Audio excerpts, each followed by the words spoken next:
Pemirsa, sebanyak 33 pejabat tinggi Pratama Pemprov Sulawesi Utara mengikuti asesmen tes di Badan Kepegawaian Negara Kantor Regional 11.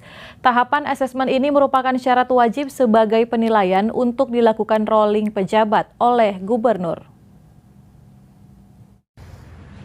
Mulai Selasa hingga Jumat 21 hingga 24 Juni 2022, pemerintah Provinsi Sulawesi Utara melaksanakan asesmen tes bagi pejabat tinggi Pratama atau Eselon 2. Tahapan asesmen yang berlangsung di Aula Manihuru Kantor BKN Regional 11 Manado ini dibuka langsung oleh penjabat Sekda Prof Sulut Praseno Hadi, didampingi Kepala Kantor BKN Regional 11 Dedi Herdi.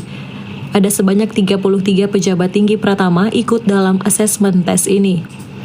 Proses asesmen ini sebagai syarat wajib sebelum Gubernur melakukan rotasi, mutasi, promosi, bahkan pemberhentian pejabat tinggi Pratama.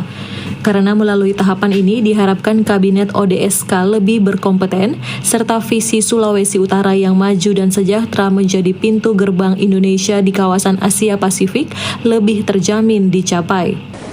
Tes ini asesmen merupakan syarat wajib apabila Pak Gubernur ingin merotasi, memutasi, mempromosi atau bahkan memberhentikan pejabat pimpinan tinggi Pratama.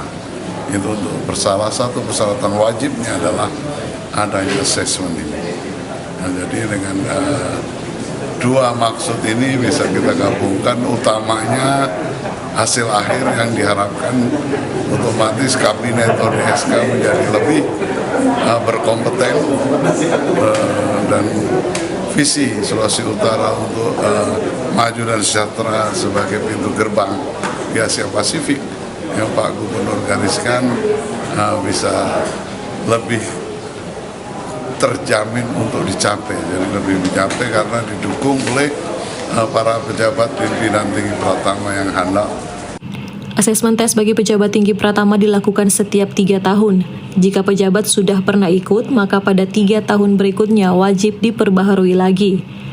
Salah satu tahapan asesmen tes ini adalah para peserta wajib memberikan proposal yang berisikan ide-ide atau terobosan yang inovatif untuk kemajuan Sulawesi Utara.